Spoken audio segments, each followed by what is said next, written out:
and I learned a lot about this idea of creation. How do we come into physical manifestation? And in that workshop, he said to me, welcome to In Practice, where I have the immense pleasure of sitting down with a diverse array of practitioners, experts, and authors to delve into their unique journey and insights. I'm your host, Jess Reynolds, and today you're going to hear my conversation with Erin Taylor.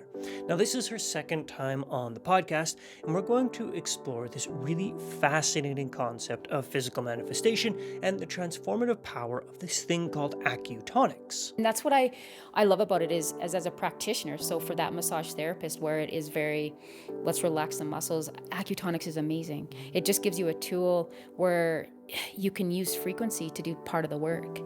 Throughout our discussion, Erin shares how Acutonics serves as an incredible tool for practitioners. We dive into the specifics of how different frequencies and sound can be used to promote healing and relaxation.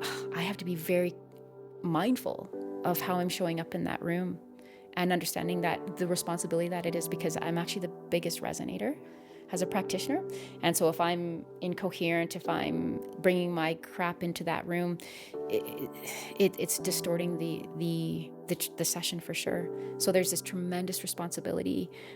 Erin underscores the importance of mindfulness and presence, especially in a therapeutic practice like Acutonics. Now, this study of Acutonics, it's not just about understanding the frequencies. It's really a journey into our own selves. When's the last time you felt trust and safety in your own being? And 99% of people right now will say, I don't even know what that feels like. And we touch on the profound aspect of our inner lives and how Acutonics is a very subtle tool that can help our clients connect with these parts of themselves without the need for words, just sound. Erin truly is an inspiration and an amazing human. So join us as we jump right into the conversation and explore the deep and transformative topics in today's episode. What a huge library of information. And my feeling is to like, they're passing on. Like they're not going to be around much longer. And when they go, they die with what's inside of them. Mm-hmm. And, maybe it's in the collective, and if you tune in subtly enough, you can receive the information. But these guys have such wisdom that we just don't have because they've gone through the ages and stages. And so, yeah, I like Grandmother Doreen, Ron. There's a lady in New York her name's Catherine. She does, she was trained it's an inner tradition from Jesus's time, the Kabbalist. And it was the inner tradition where it was passed down word of mouth. And she's the last one in that lineage. And it's all about using visualization and dream work to shift the subconscious, to shift the reality. One of my elders, Grandmother Doreen, she said to me last year, she said, "Hun, words are just words. They're empty." So she said, your job is to feel what's behind the words. She said, that's words. Don't get confused with words. Everyone can speak a word. Mm. And that is a form of information, but it's the energy behind the word. So that's the transmission. And so from my own personal, and you've probably experienced this, like even truth, like when someone speaks a truth and it does something, is you can feel tingles in the body. You can feel, whoa, that really hit. It can also bring up uncomfortableness when a truth is spoken. But it's not necessarily the actual words, it's the energy behind the words and the feeling behind the words. Mm-hmm. And so she was very adamant. She's like, "Hun, you tune into that now." Mm-hmm. And so even when I'm speaking, it's like, who's speaking? Where am I speaking from? Yeah. Am I speaking from here? Or am I speaking from here? Mm-hmm. And it feels different. I know when I'm teaching, if I go here, the class goes to sleep. So I got to drop into here and speaking from here. And it feels different in my whole body too, to speak from there. It's where I find that is my medicine. Yeah. It's meditative and energizing, right? Absolutely. Like there's those classes you do, which I mean, I'm sure anybody who's taught for any length of time has had to do those classes where you're like, I'm doing this because I'm getting paid to do it. That's right. And at the end of a 1 hour or 2 hour, whatever, however long the class or lecture is, you're pooped, like totally wiped. But then you get those other ones when you're teaching a workshop, for example, and you're super into it. Yeah.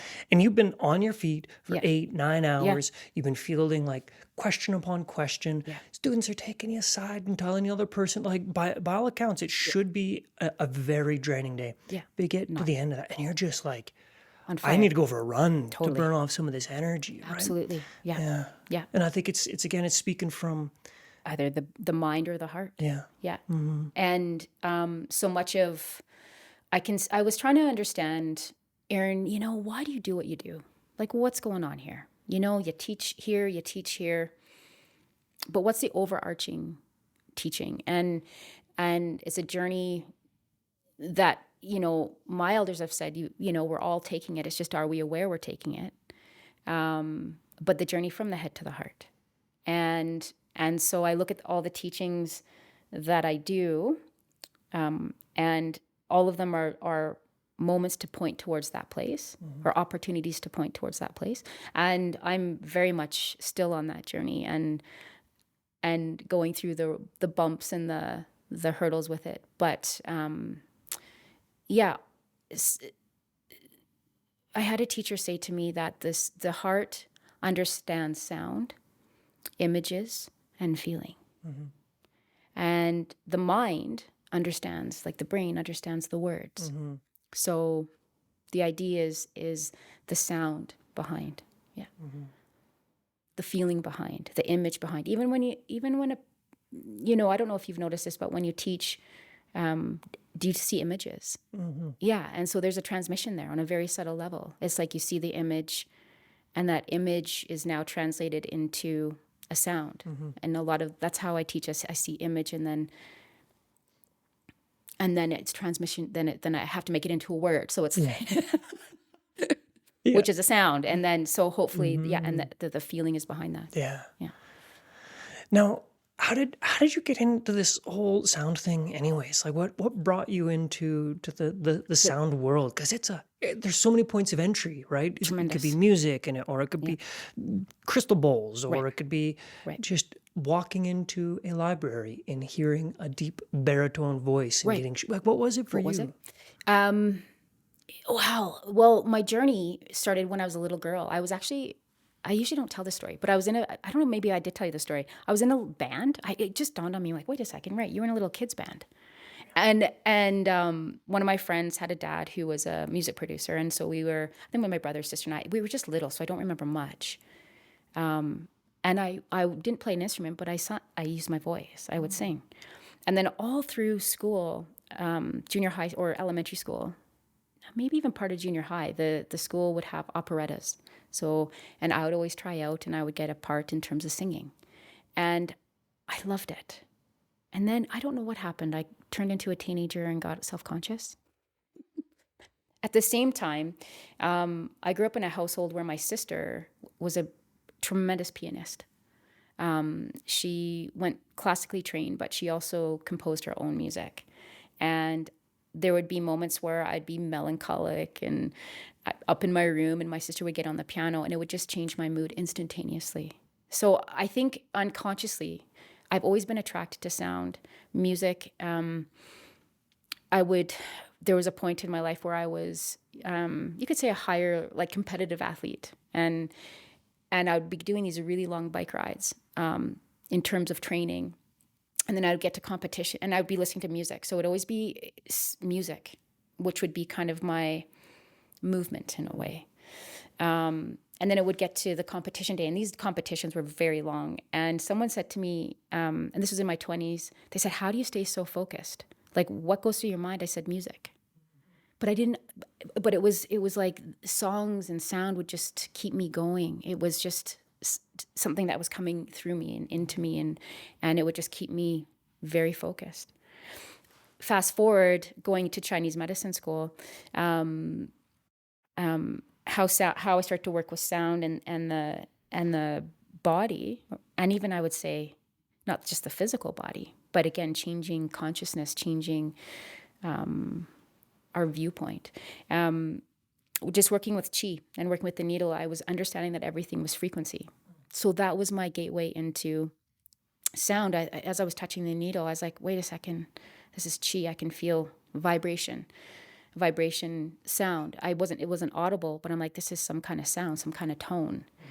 And then it was I was attending a sacred geometry workshop, and the teacher, he was an Acutonics teacher. He said, "You're very interested in frequency." I was, "Yeah, I am. I'm very interested in different frequencies and creation and asking these big questions. Who are we? Where did we come from?"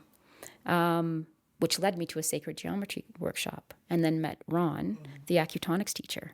And he said, "Come and take a class from me." So in that class, it was a combination of meridian theory. So Chinese is rooted in Chinese medicine principles, different frequencies applied to those meridians, sacred geometry. And I learned a lot about this idea of creation. How do we come into physical manifestation? And in that workshop, he said to me, "Erin, there's something called the Great Void. In Chinese medicine, we'll call it the Wu Qi, but the Great Void in other traditions." And he said, from the Great Void comes sound. And he said, in the Bible, it began with the word, and so that's sound. He said, begins with the sound, and all the creation myths from the indigenous people, they'll say creation came from sounds, came from frequency. And he said, from sound comes geometry, and then geometry comes form. So it excited me because it's like, well, if we can work with sound and geometry, we can lead people back to, we could say, their Wu Qi, Right, or their destiny, or their original nature. It's just a pointing back. I mean, a lot came up hearing that story. The first is, I've held a lot of needles, and I don't have that same relationship. Like, I can't say I've ever felt a needle and then thought to myself, "There's a frequency here." Right. So the first thing that came up was that I think that in itself is maybe not unique, but I believe unique, because I haven't heard a lot of people who have had a similar experience. So that's super cool. Okay. That intuition was there. But the other curiosity I have is about Acutonics, right? So you meet this guy Ron, and he says, "Hey, there's this system called Acutonics." And I mean, what exactly is this system about? And what about it do you find so amazing that you kind of dedicated a pretty significant part of your life to its study? Yeah. I feel like it was the missing pieces from Chinese medicine. So in Chinese medicine, there's an outer tradition, which we're taught in school, which is very medical. Hey, you got a sore knee, you got a sore hip, you got a sore shoulder, maybe you have some menopause. We can treat that. Outer tradition, there's a place for that. But there's this whole other, so that would be more the yang side. The yin side of Chinese medicine is an inner tradition. It's about inner transformation. It's about evolution of consciousness. It's about remembering who you are. It was missed in Chinese medicine school. It just became very medical. The Acutonic system, it was developed by a Jungian psychologist and a Chinese medicine doctor. And they came together and they fused. And the Chinese medicine doctor, she had a near-death experience. And in that, she was shown this whole idea about frequency and sound. She was also a dean at a college, and she recognized that there was something missing in the program. And that was that inner tradition. The Daoists call it neidan, so inner alchemy and transformation. And so and I always felt there was something missing. I mean, and I would explore it on my own in Chinese medicine. Like when I was studying Chinese medicine, I was very attracted to the 5-element system, very attracted to 8 extraordinary vessels. That became my almost obsession. I'll just call it what it is. And what also excited me about Acutonics, it was rooted in the 8 extraordinary vessels. These vessels were taken out of mainstream Chinese medicine. And I understand why, because they're extremely transformational. They're the blueprint. And so you're going back to the ocean of energy in the system, which if you can touch that, if the system can remember that, then transformation can happen in an instant. And so my Acutonics is, you could say, rooted in oriental medicine principles, based on also outer, but also inner transformation. Jungian psychology. And what I love about these frequencies is they're attuned to the actual rotations of Mother Earth and all the planets. And this idea, and again, based on Daoist philosophy and Chinese medicine principles, we're not separate from those frequencies. And from Acutonics perspective, when we're out of harmony, body, mind, spirit, it just means we're out of harmony with one of those aspects. And we're out of right relationship, and the sounds just it's like retuning an instrument. Just now we're just going to retune the instrument. It's like the meridians become the strings of the instrument. And then you're just applying certain frequencies to the strings to reharmonize. And I have seen profound changes in clients. And even as a practitioner, working with the sounds is doing something to the practitioner as well. You'll go through a lot it takes a while for your system to attune to some of these frequencies. Right.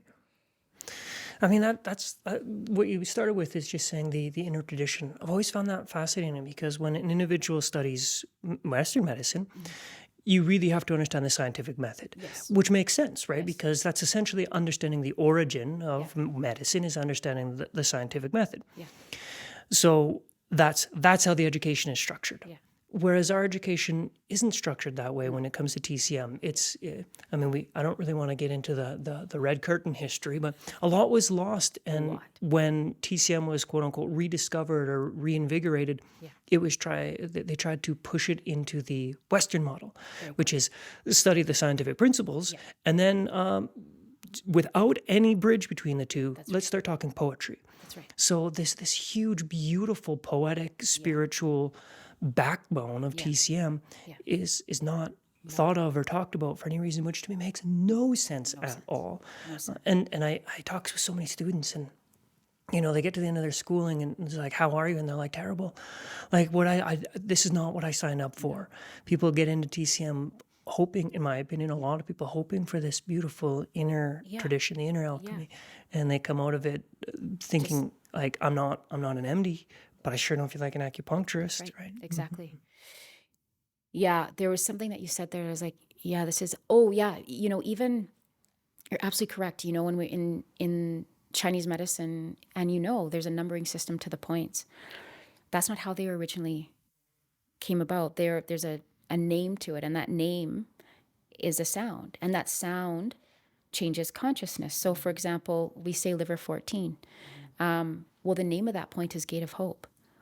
And so you say that to the client, hey, we're going to open up the Gate of Hope here. The Gate of Hope, their system is going to, wait a second, that's doing something. If I say liver 14 to someone, it's like, what the heck is that? Yeah, what's wrong with my liver? Yeah, exactly. How often do we get that? Exactly. Yeah. But Gate of Hope or, Heart 7 spirit path. Oh, we're going to move the spirit. We're going to create a path for the spirit to come back. You say that word in the treatment. And again, that shifts something in this. That word is shifting consciousness. Yeah. So, you mentioned that you've seen some pretty amazing things happen in the treatment room through the use of Acutonics and the use of sound. What are some of those experiences like? What happened? Yeah. So a lot of it's really neat. A lot of my clients now, they go on like journeys. So. And how do I describe this? It's like they're brainwave. Okay, so let's talk about the science of it. The sound just will change the brainwave. So we have different brainwave states: beta, alpha, theta, delta. And what I'm noticing with the sound, because of its frequency, how it attunes us to the earth, it tunes us to the moon, the sun, the planets. There's a resonant frequency there that will change our brainwave to alpha. But then I've also noticed that clients will get into like a theta state. And when you're in theta, magic can really happen. It's like now there's enough space in the brainwave for an altered state of consciousness. I say there's enough space in the brain that finally spirit can move from here to here. It's not caught in the static. Right. And then when they're in here, they're in a totally different perceptive mode. And they have these experiences that are very profound and changing for them. It gives them a different. So I work with people who have had lots of loss, like loved ones cross over. They're able to connect with them, and there's a sense of okay, I'm okay. They're there. Just changes in. They're able to take the helicopter view and just see their pattern from a different point of view. So they're doing again that inner alchemy, like, oh, okay, I see what I'm doing here. So it almost takes them from self to no self, from personal to impersonal, to have a different perspective. And I don't say anything. They're on the table doing the work. The sounds are just kind of guiding them into that into that space. And so whatever sound comes up, like it's information for them. Like we have a chat after, and it's the exact right sound for what their inner experience is reflective of the sounds that were coming through in the outer experience. And what I'm noticing is, and it made it very clear to me, like not only from my own personal healing journey, but working with clients, that healing isn't absence of disease, absence of pain. It's a state of being. And the amount of peace, you know, I think that to me is healing, when you can drop into that state of peace, and sustain it. What a gift. That's healing. You have a different relationship with your physical pain, even your emotional pain, your spiritual pain. If you know what peace is, if you feel that, then everything else, just all the meridians start to shift. So I'm noticing that working with clients, we can again work on the outer, but where it usually goes with people is on the inner, and having these inner transformative moments, these dropping in to here again, and saying, wait a second, okay, and they can leave and have a place to remember to come back to. Right. Yeah. It sounds to me like this. It really does address the unaddressed, not just in TCM, but all forms of medicine, right? Like, one of the things I love most about Chinese medicine is the fact that there isn't even a discussion about the body-mind-soul connection. We don't even have that discussion because it's so baked in. It's like it is so much the same thing. We don't talk about the distinction between them. Yeah.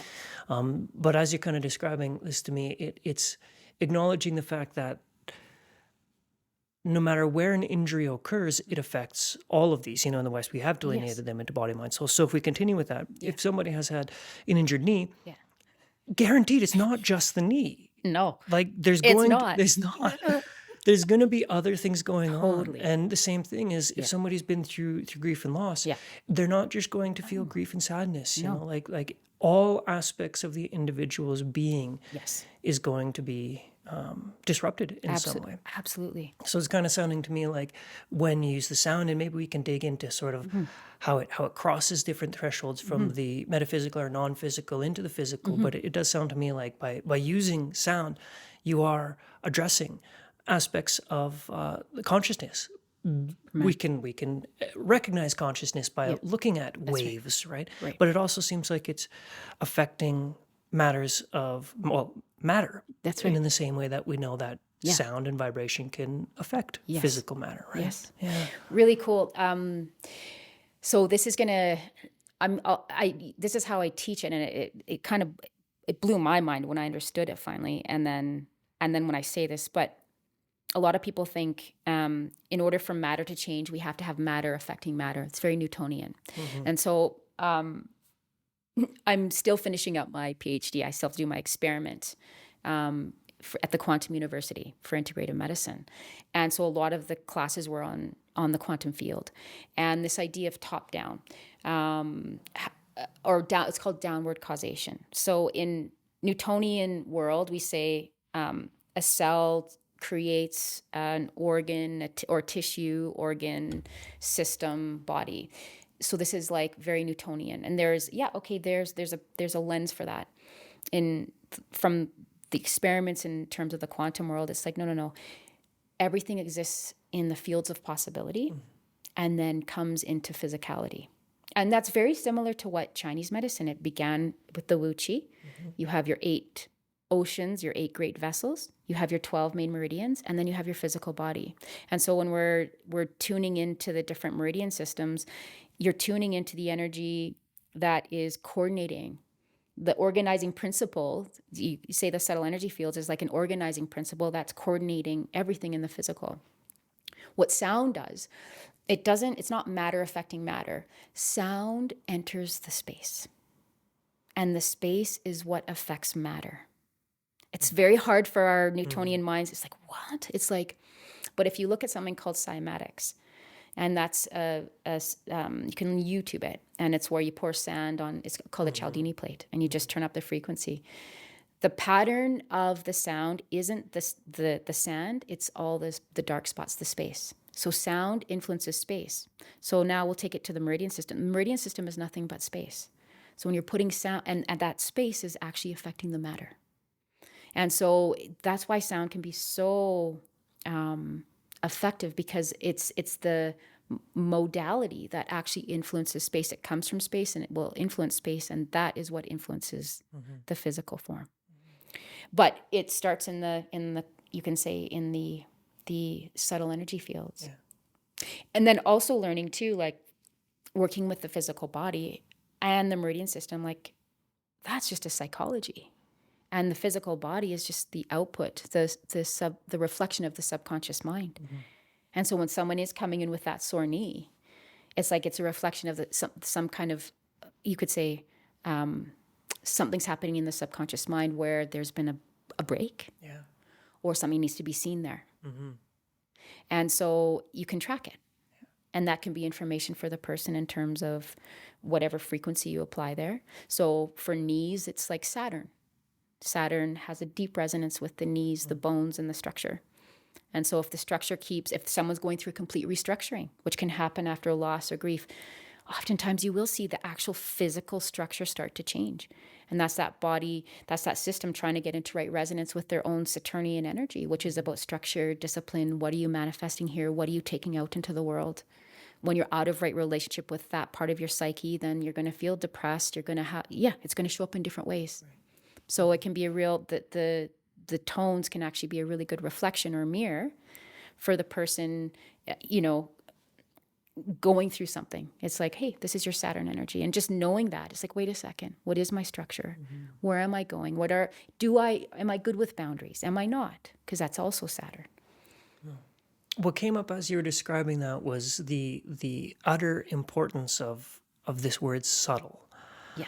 When I was doing this one project, I can't remember what I was working on, but I was looking up, I think I might have actually texted you about this years ago, but I was trying to define a sage practitioner.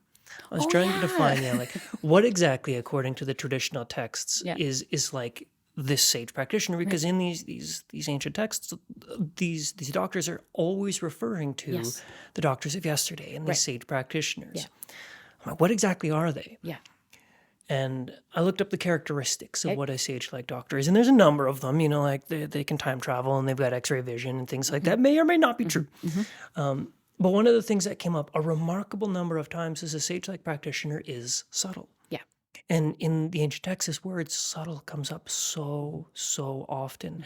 And I think that's really cool that the Acutonic system and what you're practicing, it works on this subtle level. Yeah. It's like the way in the unseen world, the way energy works is the more subtle, the more powerful. And again, in the physical, we think, no, if we want to move something, we have to exert great force. But in the energy world, it's the opposite. And especially working with the 8 extraordinary vessels, it's such an subtle energy that in order to really tap into that aspect, I say that it's the meridians of the soul. You yourself, your whole being has to become quite subtle so that you can feel it. But they're the oceans, and those oceans have great power, right? And so they're the most subtle, but the most powerful. And so it's about, tuning in. Yeah. Ted Kapchik, he wrote in his book, The Web That Has No Weaver. I read this so many years ago, but this is before I knew anything about anything. But it stuck with me. He said, it was like the last part of the book, he said the highest form of practicing Chinese medicine is no needle insertion. And I was like, okay. And that's what I'm learning about subtle fields is even using sound, that the biggest resonator in the treatment room is my own energy field and the client's energy field. And so I have to be very mindful of how I'm showing up in that room and understanding that the responsibility that it is, because I'm actually the biggest resonator as a practitioner. And so if I'm incoherent, if I'm bringing my crap into that room, it's distorting the session for sure. So there's this tremendous responsibility of knowing, yes, you're human and you have your stuff, but you have to drop it. Right. You have to drop it if you're going to go in and do this work on these levels, because or else you're just going to be transmitting that to the client. And then with the sound, what I'm noticing, it amplifies. So if there is an emotional state, and now I'm using the sound, it's going to just absolutely amplify that. And again, how do we test this? I'm not sure. I just know. Right.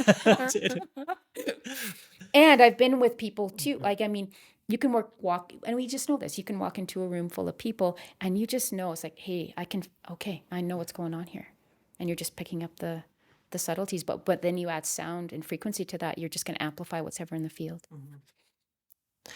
I was thinking about I agree completely. Like I preach this nonstop about how important it is as a practitioner to sort of monitor your state prior going into a room. And I was thinking, well, what do I do? You know, like when I'm about to walk into a room and I'm not in a good state for whatever reason.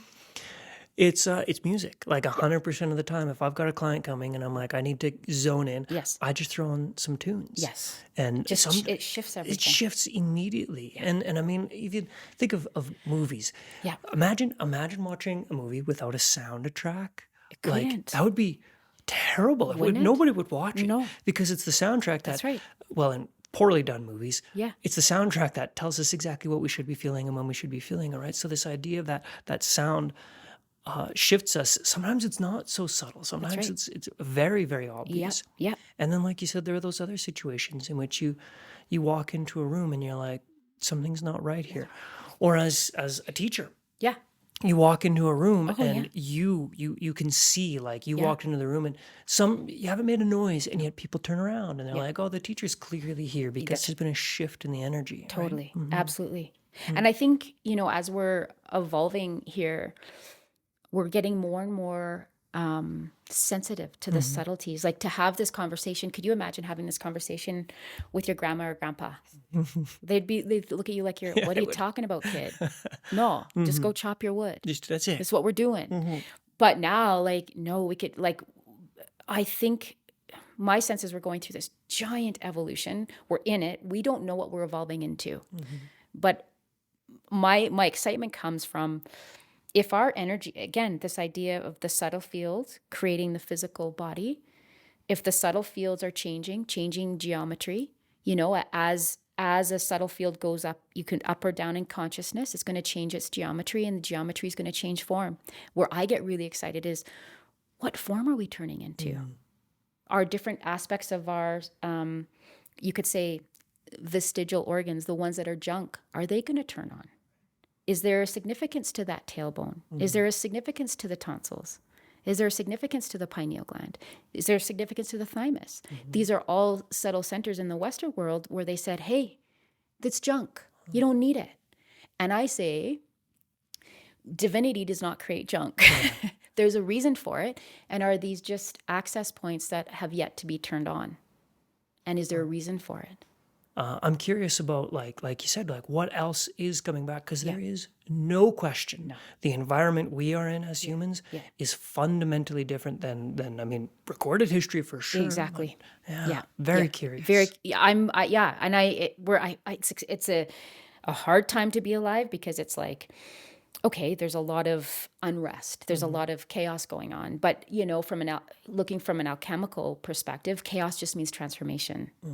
And transformation is evolution. And so we're kind of in this, to be alive at this time is quite exciting. It can be challenging, but exciting because we are in this giant evolution. We don't know where it's going, but we just know we're not here, but we're not here. We're kind of suspended between these two parentheses right now, where we've left something old, we're moving towards something new, and we don't know exactly what that is. Trying to make sense of it, but it's not fully there yet. Like, we're writing that story. And so maybe in 100 years, people say, okay, my gosh, they were in that transition point. Now we're stabilized here. But we're just in a giant, we know we can't go back, but what are we moving towards? And so I'm finding a lot, like, in terms of my own personal practice, my own clinical work, I get a lot of those clients who are in that in-between, saying, hey, something, not sure what, I'm in the unknown. That brings up an interesting point about in your practice, this is the type of people that you're seeing, and you likely attract them because of word of mouth at this point in time. And I mean, there's no question that we attract what we put out. That's right.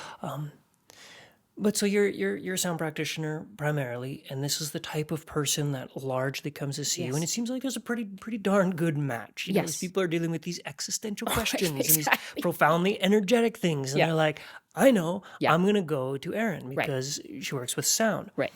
But let's take somebody else. Like, let's take a practitioner who's either been practicing just acupuncture or massage therapy or yoga or whatever it is, and they've got sort of their thing they do, which, let's in this example say, a good portion of their client base are the physical problems. Right. Yep.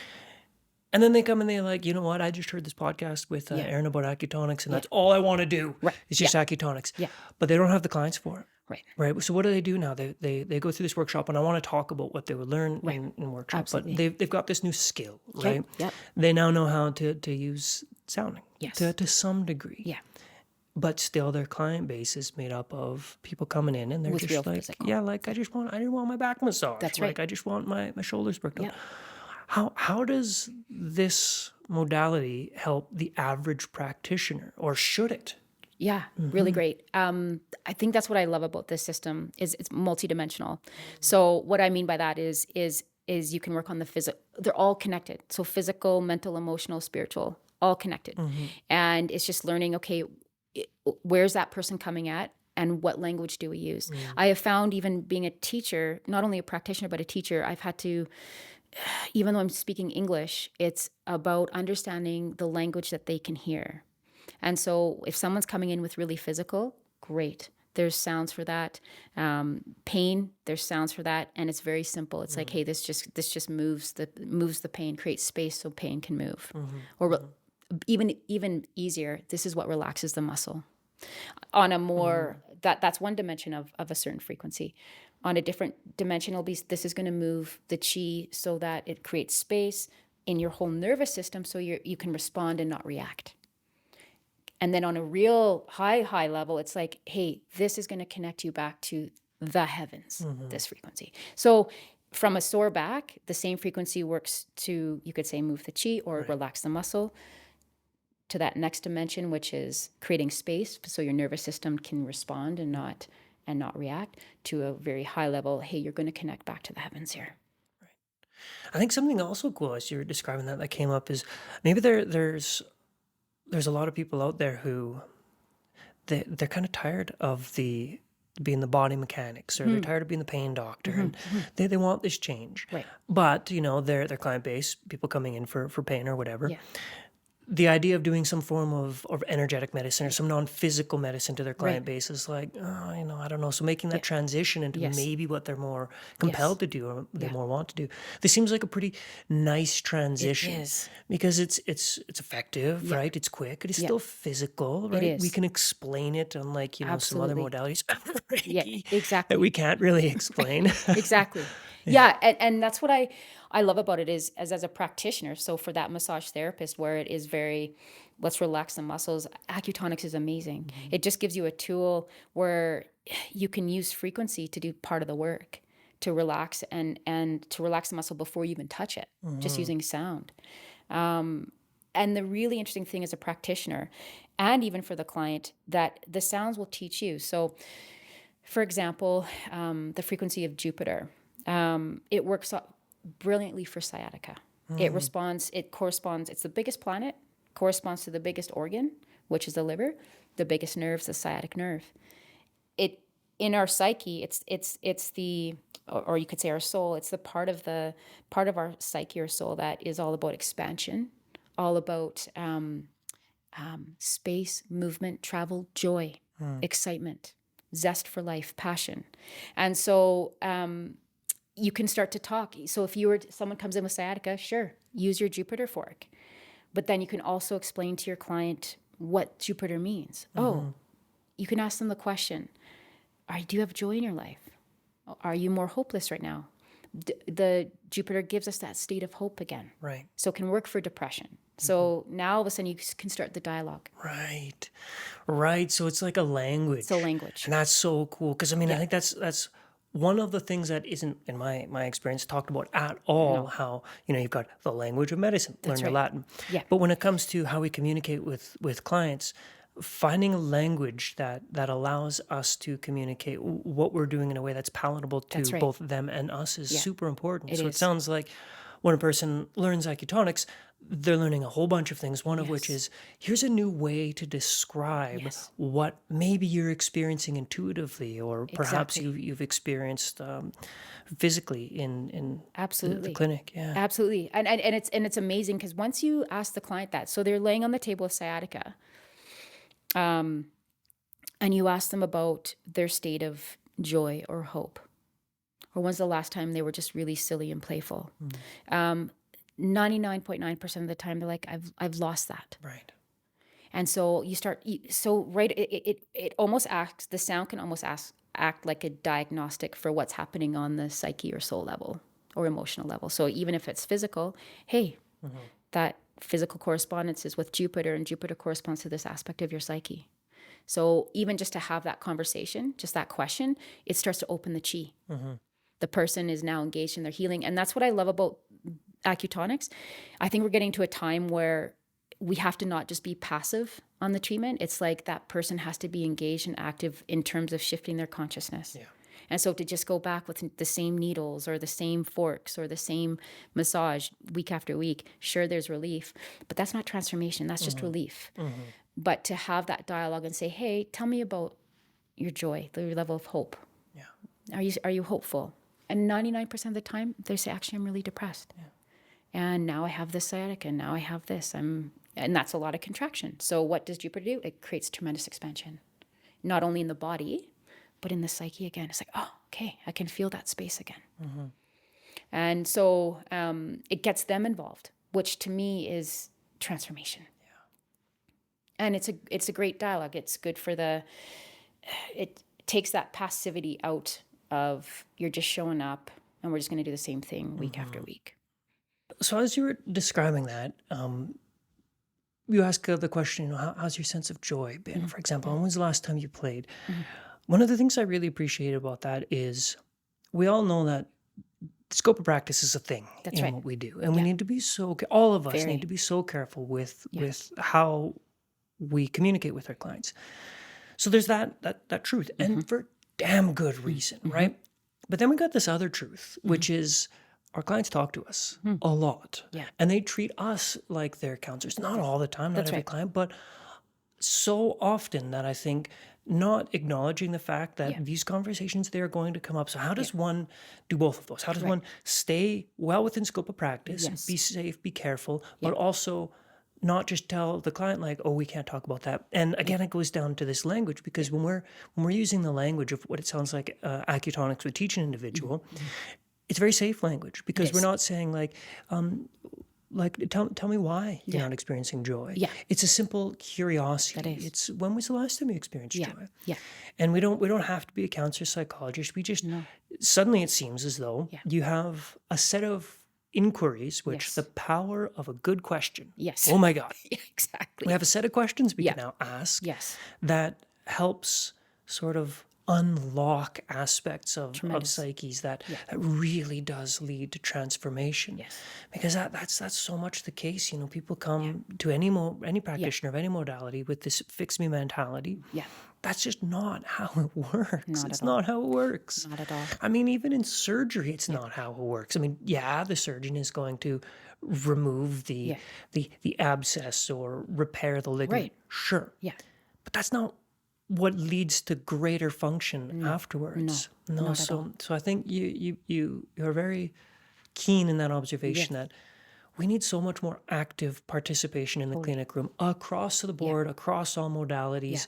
We need to stop not all of us, because don't get me wrong. Yeah. I love a good relaxation massage. Exactly. Like, nobody talk to me. Yeah. Put me down on the table. Yeah. Love it. Absolutely. But even in those situations, if somebody were to say be working through my hip and they would find something, because we all do, right? Yes. Instead of saying like, oh, that hip feels awfully tight. Yeah. Suddenly we could ask a question, just a subtle question. Yeah. Hey, I'm just curious, working in on the hip. Yeah. When was the last time you experience joy. That's right. Just a very subtle question. Very subtle. And it gets that person to it gets the awareness to go inside.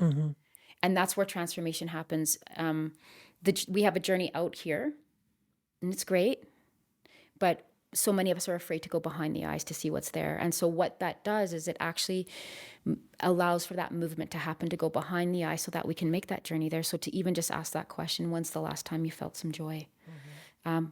Okay, the journey is now coming behind the eyes. And in that movement, just that little movement behind the eyes, something has shifted. As you say, you've unlocked the story.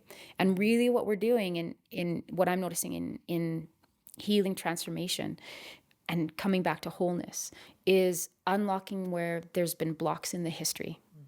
And we're unwinding the story and making peace with our history so that the story can continue on, the destiny can unfold. And when there's a block in the story, there's a block in the meridians, and then the body says, hey, here's the block.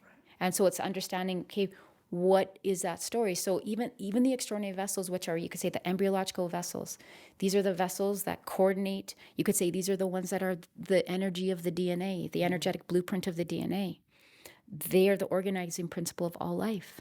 They're the guides that guide embryological development inside the womb. You know, when you ask the question, how do two cells come together and form a complex being? These are your 8 extraordinary vessels.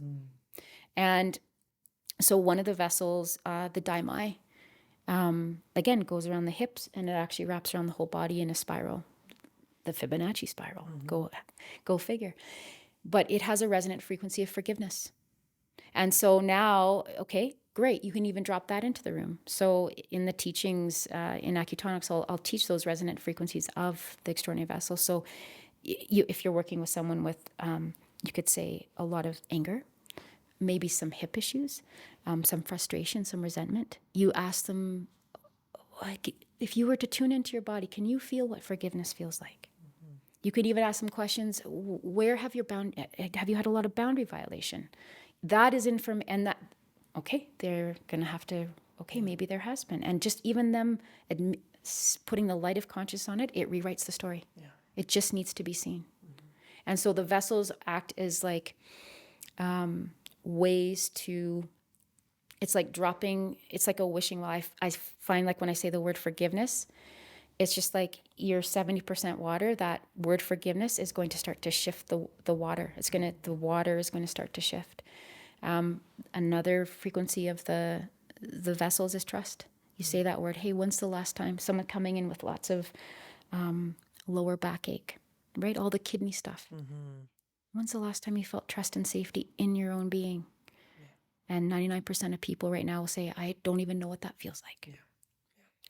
So these are all really amazing ways to turn awareness inside. And when that movement happens, that's the transformation. And so the vessels, which are rooted in the Acutonic system, and the sound, which acts as a representation of not only our physical body, but our emotional and our spiritual body, they're tools for the practitioner to start those conversations, to me, in a where you're staying in your lane. Where you're just like, hey, this is just what the sound is saying. How does that resonate? How does that feel? When I was creating sort of the webpage for Acutonics, the course that's coming up, I was looking at the really long list of accreditations that Erin has in Acutonics, right? Like Acutonics level 750 or something like that. I don't know. Yeah.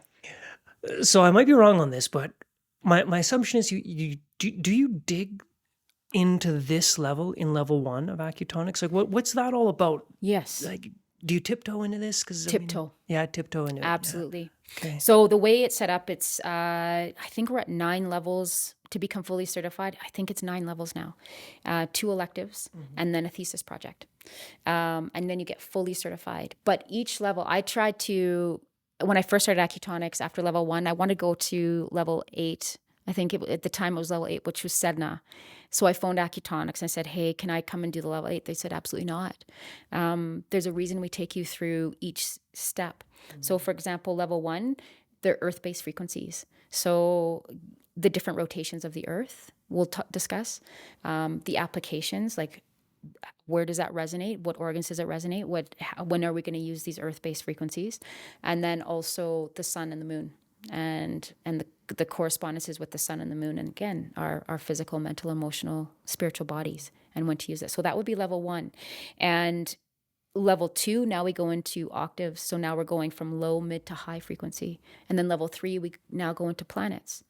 And level 4, we're now into asteroids. So you can see we're moving further and further and further out of the solar system. So we're going that from the Earth to the solar system represents aspects of our consciousness. And so we don't want to just go from Earth to Sedna, which comes around every few thousand years, which is coming from the Oort cloud, which is way deep space out there, which means deep space in here. And again, there's an ethic to it. It's like, we don't want to take you there. That's too big of a gap. So we take you up the levels in a very supported way. So level 1 is just really getting you attuned to the earth, the sun, and the moon. And it's powerful. I stayed with that in my own practice for about 5 years before I took a level 2, just to really absorb and recalibrate. And so I really took my time. Appreciate that so much. Yeah. Again, we go back to the subtle. Yeah. Because there's a time and a place for a sledgehammer. There is, right? Absolutely. And I mean, we talk about like psychological and metaphysical sledgehammers. Again, there's a time and a place for those things. But they're few and far between. Yeah. And in my experience, they should be wielded by somebody who is very well schooled in whatever lineage or modality, right? Yeah. But unfortunately, maybe it's fortunate. I don't know. I say unfortunate, but who might I say? But my experience has been that we're living in a time where it's really easy to get a sledgehammer. It's no problem at all to go for an ayahuasca retreat. No problem whatsoever to do a ketamine. Yes. Fine. Yeah. Those are powerful and beautiful medicines, but they're sledgehammers. Yes. And for a lot of people, what they need is they need a paintbrush. That's right. Like we're not breaking down walls. We're making a painting to put on a wall. We're doing these subtle little shifts. Yes. So the fact that it is such a gradual system, I think, is so unbelievably important. And Absolutely. And there are not that many modern schools of thought in which you move through it at a preordained pace. That's right. Which again is largely due, in my opinion, to our culture. Everybody kind of wants to do the Sadhana now. Absolutely. And a lot of courses and programs are going to be like, you know what, you're paying us, right? Yeah. Cool.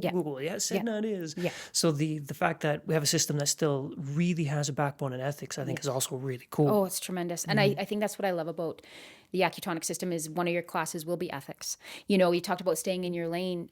We do offer a class on trauma. You know, it's an elective because they understand that how sound and the meridian system can really help create space for someone to see and create a different relationship with traumatic experiences. I'm mentoring right now 2 students. One's in Australia, one's in Florida. And the one in Australia, she's doing her whole thesis project on intergenerational trauma and using sound. And it's profound what's happening just using sound. And just to sort of interrupt, but what type of practitioner is she? I think her background might be like psychology. Okay. But she's not even doing psychology with them. She's just applying sound to different meridian systems. And she's noticing that what it's doing, it's creating that space to say, I can see that trauma and I can change my response to it. It's not reactive anymore. The emotional charge is starting to shift. I'm seeing it from a different perspective. And so it'll be interesting at the end of her study. She's still doing the research, but looking forward to reading her thesis and what she found with it. So what I love about the Acutonic system is its ethics. You know, especially right now when sound is becoming so, it's exploding. And I've had direct experience of the power of sound used not in a balanced way, and then the repercussions from that. Right. So can you tell me about it? Yeah. What so happened? I don't know if I've told you the story. If I have, then I was called onto a team. Okay, I was called onto a team of. It was a gal she lived in Germany. She was a DJ. And she took a level 1 Acutonics class. And in level 1, it's powerful medicine. We talk about sacred geometry, we talk about sound, and we talk about the meridian system. Well, these are high voltage systems now all coming together as one.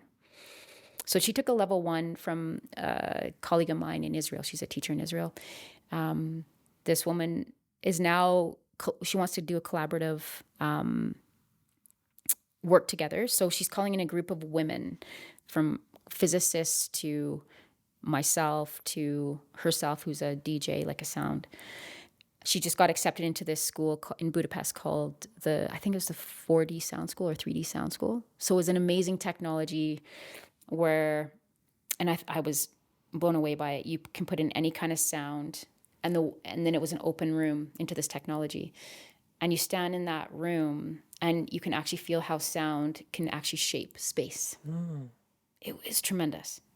So I was called on this team. She wanted to use Acutonic sound, and what she was doing was creating geometry in the space.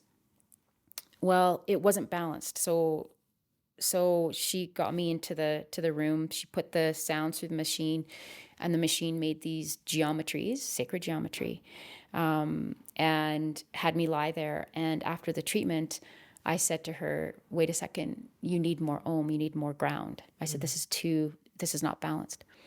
And then her mentor at the sound school came in, and I was going more from the energetic perspective. I could feel whatever she was doing, it was hitting the pineal way too intensely. It was going to cause damage. Her instructor came in and said, you got to put more bass in. So we're saying the same thing. I'm like, you got to use more Om, which is bass. And he's like, this is not balanced. So he knew acoustically even, like, something's not right. Well, she didn't listen. And then she took a bunch of people through, she wanted to test it out. Well, a few people ended up in the hospital. Whoa. With migraines that they couldn't get under control, nosebleeds. And so it was so good for me, just because it was like, these frequencies are powerful. You have to understand what you're working with. And when you do, you can do no harm, but you have to have proper training. And so right now in the world, I'm seeing sound exploding. I've been to different, you could say, big meditations with sound, and leave very discombobulated.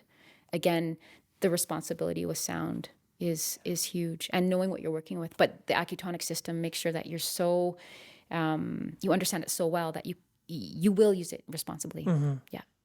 It seems like there's not much choice but to do that, which is good. Yeah. Right? Yeah. And even moving into, this new age where it's like this age of Aquarius is really about what I can see balancing technology with ethics. And not just even in the sound world, but just in life, like where our technology is exploding. And it's like, do we have a good ethos, a proper ethos to support that rise in technology, or are we going to abuse it? And so it's pretty cool. It's really cool. Yeah. Yeah. So with this, like everything you're talking about, how things are moving very quickly and sound is exploding, what's sort of next, either in the lineage and school of Acutonics or for you personally? Like what are you super interested in when it comes to what you do and what's down the pipeline? What's down the pipe? That's a great question. I did a very transitional part of my life. My friend, colleague, mentor, Ron, he's pushing the edges with sound right now, and sound frequency. So I'm very interested in that. He's taking the sound to another level, in my opinion, and I can see it kind of going in this direction. But there's a timing for all of this too. Right. So we like our tools, we like to feel things, and he's kind of at a place where, hey, we can just use our hands. So, and I really believe we're going there, but we also need stages. So I can be in both. There's value in both. I think, where I can see going into this is moving in that direction, but also understanding that we are a sound resonator, and that we can change our frequency, using different emotional frequencies, if that makes sense. So, and to me, this is just like a process of inner alchemy. So from anger to forgiveness, and if you stay in forgiveness, it elicits joy, is fear to trust to wisdom. And the Daoists were always talking about, like, they said, we're here to transmute fear into wisdom.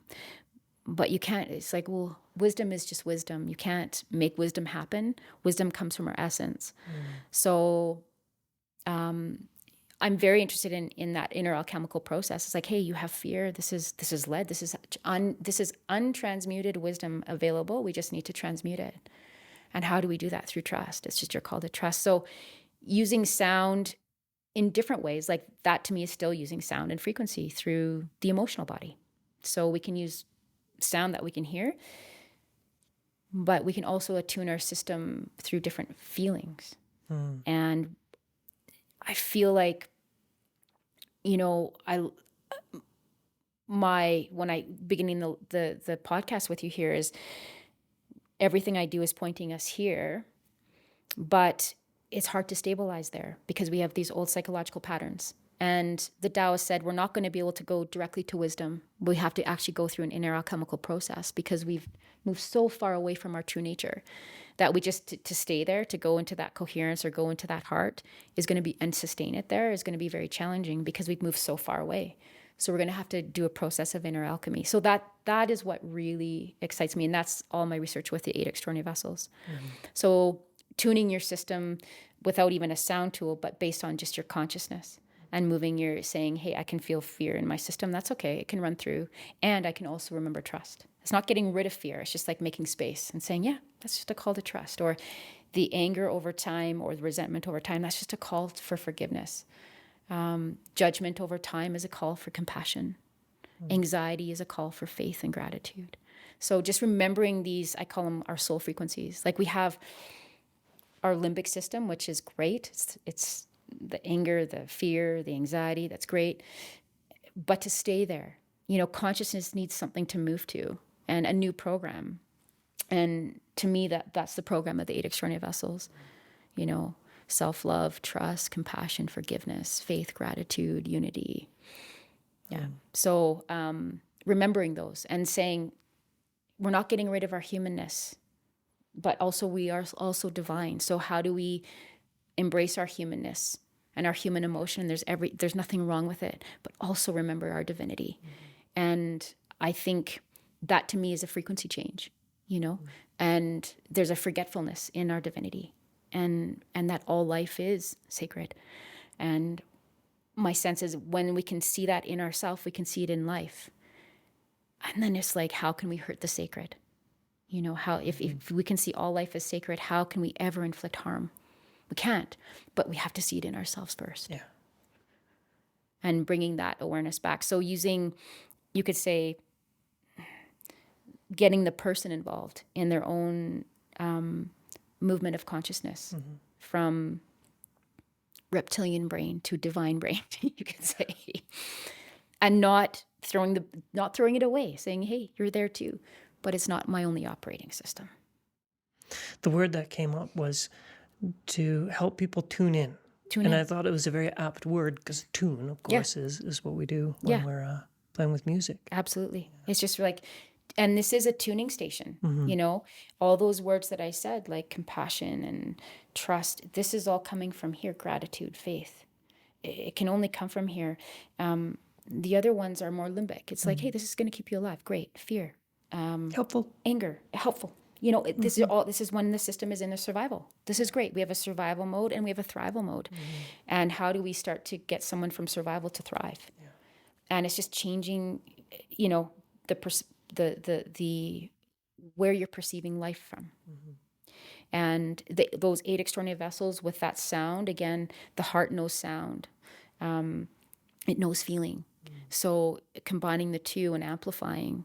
And then to me, that's what is going to sustain. The person has to understand their system and how to retune. And then it empowers them. It's like, hey, when you're afraid, it's just because you forgot trust. You don't have to stay. You can acknowledge and embrace the fear and see what it does to your body and just watch it. But also remember, you can trust right now. And that word you said, helps them sustain, I feel is super important because that's the thing. that most of us in this industry are aware of, that people are going to come back to us week after week after week. And if we're looking at ourselves as practitioners, we have to wonder, Yes. what are we not doing that's failing to facilitate change? What are they not doing? And I think that the sustained question of wellness is so important. And to think that there's a modality, there's tools out there that very, again, subtly help sustain these alchemical changes, I think is beautiful. Yeah. Like a takeaway. And the sound can definitely, I'm noticing, like with the different frequencies, it can open the channels for that remembrance. Because it really is, a journey of remembrance. Yeah. I feel like we could probably talk for another 10 or 15 hours.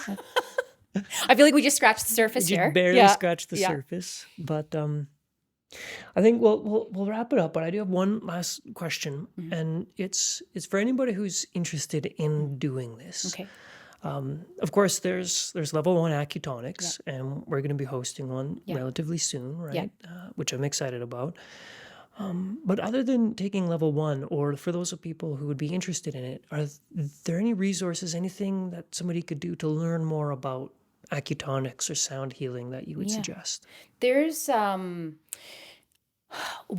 say, man, if you are interested, come. There's a reason. There's something there that is pulling you. And I've noticed in the past, students will be interested and then they'll be shy to sign up. But I think I just want to put the shout out to say, hey, the reason that there's that hesitation is it's often because they're not going to leave the same person. So they're going to come into the workshop. It's not just going to be you're going to learn to be how to use sound. It's like you're going to go through a transformation yourself. That was my journey being a student in Acutonics, is like, oh my gosh, I want to take this next level, but oh my gosh, do I really want to? And I would have to go through my whole process, because intuitively I think I knew I wasn't going to come out the same. So I had to be okay with going through that process. So I notice coming up to a workshop, oftentimes people say, I'm in it. And then something, no, I can't. I won't do it this time. No, I'll wait. If you can do it, I say push through it and see what's on the other side. Yeah. So that's a big part of it. And if somebody's just like, hey, I'm interested in sound in general, are there any books, any resources, YouTube channels, anything that you could point them to? Oh, so much. I think, there's so much now on sound. I'm trying to think of some of the books out there. There's so many different, look at Dr. Emoto's work with using just, again, sound, using words and water and how that changes. Cymatics, you can go into seeing how sound creates certain patterns, and those patterns, you can see how it's manifested in the physical. No place like Om textbook. They can either order it directly through me, or they can just go to even Eastern Currents and get that textbook. It's an Acutonics textbook, and it is a beautiful introduction to the Acutonic system, sound, and kind of starts to give them the language that they're going to experience during the workshop. Okay. Yeah. Tough question. I'll end it off. Okay. One sentence. Okay. Describe what Acutonics is. Oh, that's so good. It's a system.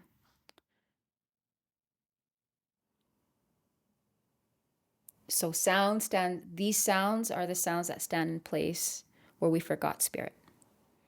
And so these sounds are just reminding the person of who they are. That's beautiful. What a great place to tie a bow on a conversation. Amazing. Thank you. I always enjoy our chit chats. Me too, and this has been another lovely one. Thank you so much. Oh, you're welcome. Okay.